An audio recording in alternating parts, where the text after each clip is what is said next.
So then off we went to the Marquis of Granby. And my first thing was, I was all of a shake and a tremble. So what was your first impression? Yeah, when you first, can you remember the first time you actually went in? What your feelings were? I didn't even know a Hinckley existed. Obviously, coming from Birmingham was a vast city. I didn't know it, and I was in, as I said, we were in Wilnecote, near Tamworth, and I thought, I don't know where these places are. And when we went there, there was 325 hosiery factories up the little jetties and everywhere. Yeah. It was wonderful. Yeah. And the different ones that used to come in, Simon Flood and Don Bromley and John Bennett and Dave Bennett, and the first time when we opened up, oh dear God, we got the chap that had it before us, what was his name? Freddie Dean. Freddie Dean kept it, and it had got black ceiling in the back room with all the names that I'd put on. So and all pictures, right. Spanish pictures. I thought, God Almighty, what we're going to do here? Anyway, the girls, they used to have the break, and in they all came in.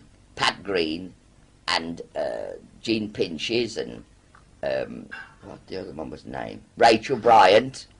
Crowd of them come in, and of course I thought, oh dear. And Pat Green, and they were very special girls. Great they were. They came in and they said, you're going to get off your arse.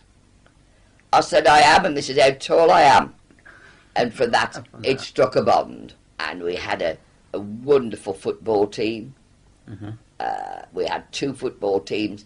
They had one at the Clarendon Road, one of the pitches, and then at Earl Shilton. And there were several medals and what have you. And I used to go around all the shops and get prizes for them for when they had the dinners for them. And a nice darts team. And they were a lovely crowd. And then we had a lovely family like the Gardeners. Who were they? From the start. Little Alfie. The memories of when we used to shut at night. And the scuffling and kerfuffling in the main Regent Street with the Coventry lot and, you know, our lot, and the Black Mariahs used to come and the police, and we didn't have to wait to see the police on the bill. They were outside running up and down. The place has changed from the vitality and that we had. Mm-hmm. And the chap that's got such a lot now, Neil Kyle, he was one of the first ones, so he's done wonderfully well. John Knapp too, and the Wheatcrofts, mm-hmm. Roy and Keith, Paul, they've all done ever so well. I was going to say now the Marquis was really known as, that's where all the lads with the motorbikes go. It. All the lads, they used to be, the lads with the motorbikes used to come. They used to be in the back room, and they'd got Harley Davidsons. There was Chris Firkin, yeah. And he went to Australia and made it good there. And how on earth he's finished up as a security guard, we don't know. Married Barbara, and everybody sort of mingle together, and wonderful, wonderful bikes outside, but never an ounce of trouble. And I think the only trouble we had, I saw 2 slight scuffles. And then I remember that Nell and Alf Gardner came in, and she looked beautiful in a blue dress, a wedding dress, and the flowers round the hair, and it was wonderful. And Paul Stocker came in with his bride, with his best man, and a couple of guests, all in the top hat and tails. Yoo-hoo! So why do you think it was that, let's say, the motorbike guys and girls settled on the Marquis? Do you think it was just one of those places where you instantly felt this is... I think it was. Because there's a lot of places where you don't get that sort of thing. They came, and then they went down, they formed a small club years after at the Lime Kills. Yeah, right. But there wasn't one rotten apple in the barrel. And when we first went to the Marquis, it used to be the gasman. What they were servicing, I don't know. But yeah, I mean, what was it like the very first day that you opened the door for the very first time? And what did it feel like to actually say, right, here we are, day one? very nervous, very apprehensive, didn't know how it'd work. But me, as never got my mouth shut, it worked well. And Albert was very quiet, but he was there. Yeah. And we had on the walls a great big flag of Aston Villa. Never any trouble. They took it in great spirit. What they would do today, I don't know. But I could say that keeping that pub for the many, many years we did was wonderful. I mean, 1969, I mean, that would be the year we landed on the moon for the first time. And so it was a momentous time. It was actually a momentous time, and it was the 2nd of January we moved in. Right. The day after New Year's. They'd had a scuffle in the backyard the night before, but we weren't there. But each and every one was a tale to tell. Each one had their own individual. What do you say? Individuality. That's it, individuality.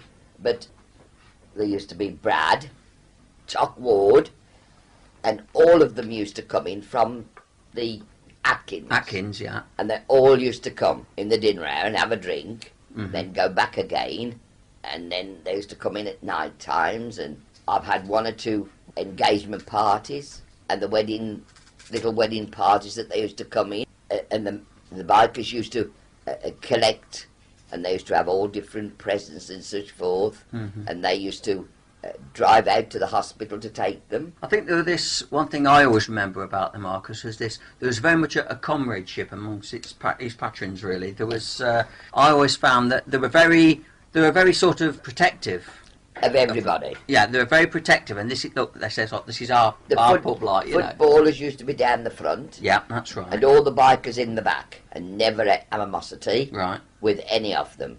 There used to be Janet and Jimmy and Janet Haitchison. They met and married, and so many met and married coming into the pub. It was unbelievable, and all the lads used to go down the football ground and nightlife.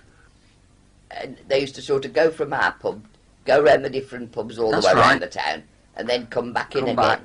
But there was always a friendliness about the pub. There was no nastiness or, you know, and everybody used to be standing ready for you. As I said, there was a gasman, and then there used to be... Then they altered the George Ballroom as it was then when we first went. And all the chaps coming from different parts of the town, they used to come in and have a party and a sing-song, and it was very nice. Yeah, and the legendary jukebox in the Marquis, it used to be heavy metal and Ian Heavy, It's My Brother, all that sort of thing, and I used to buy them off the market, several off the market, or they used to bring their own in, and also from Russell's. Yes. I used to get a lot from Russell's. And he was a very nice gentleman, he used to help out. Russell's was simply the best record shop Hinckley ever had. Oh, it was. It really was. I used to spend hours in there, thumbing through the records at the front there. And beautiful, you know, pieces that you could play. Yes. You know, organs and that sort of thing. Oh, yes, great music shop. And then there used to be the Shooting Star. Yes. Yes, yeah. that David Hood used to keep. Right, yes, remember Shooting which Star. was everything. You know, used to laughable nights and... So it's all happy memories, really, of it, isn't it? Really. There's not one. But you wouldn't. I mean, if you could have the chance to do it again, I would do it. You would do it again, would you? I would do it all over again. Not now. But not in this present day, so to speak. Not in this present day. No, there's not the comradeship, and not the friendliness and respect that's gone. Yeah. But that's the age we live in, and Yeah. we must take it at that. Everybody wants to be aggressive, and there's not the comradeship with the lads and the girls like there was then. A fight, a scuffle, one bang, you'd got it. But friendliness afterwards, yes, out in the streets, but we never had any. We were very, very lucky. And also the licensees of the pubs, like Les and Doll Twigger, that used to keep the Feathers, and Ron and Barbara Stockley and the Prince of Wales, which now the fellow that owns it, well, keeps it rather, what's his name? Jake, right. He keeps it now, and he used to use our pub, and he's an awfully nice guy. So now the lads and girls, if they're out on a night, they're going there. So there's still a bit of the Marquis hanging around there, and then there used to be Margaret and Ted Cattell at the Sportsman, White Bear to the Sportsman right, now. Ruth and Derek used to keep the Barley Sheaf. Ollie Bryans, the Bryans, and they used to come in the pub, and they were a fantastic crowd. Mm-hmm. And they used to be like the big families. Yeah. And the Travellers, the Taylors, travelling family, they used to come in, and their mothers and their aunts used to come in at, market day. Sam Gorman, the bare-fist boxer. All right, yeah. He used to come in, Sam Gorman. Yeah. Because do you not feel that public houses or pubs that they do lack because they've all been opened up to these big sort of bars and seem to adopt this more of an American type of thing. They've lost the friendliness. It's not there anymore. It's more or less food and the drink, this sort of thing that you're sort of on top of one another. Mm.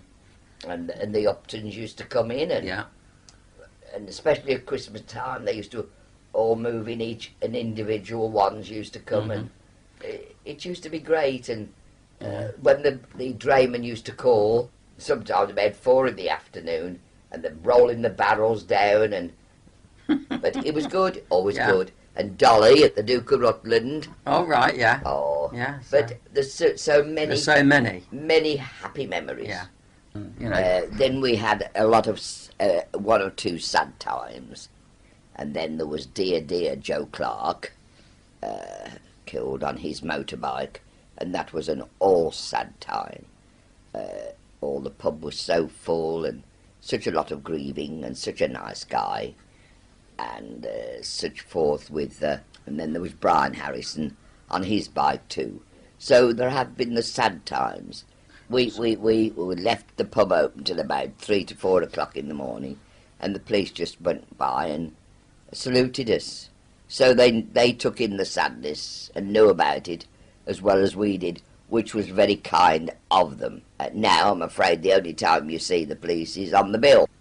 There was the Satch Jacksons, and there's Ebden and brother, and Digger Dugmore, Bob Taylor, McGinty that used to come and do our jukebox. Mm-hmm.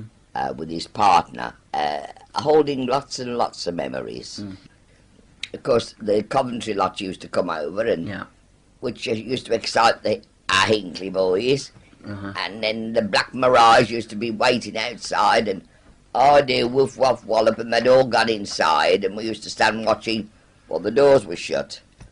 And then there used to be the big motorbike race of the year, and oh dear, did you hold your breath for that? But we never, with all the crowds, there was never any trouble. Mm. We had them come from Tiger Bay, so you could say yoo-hoo for that. Charlie Upton and all his brothers, especially at Christmas time, used to come in and have the parties and such forth, and I held 1 or 2 little engagement parties and anniversary parties. And then there used to be the lovely gardeners, little Alfie and Snuff, Paul and Mick and Mick used to do head banging when he was dancing. Jesus Christ, I used to think his head had come off. Yeah. I said, and it was fabulous to watch. Yeah. They got nothing on these today. No. Nothing at all. Many happy memories. Yeah.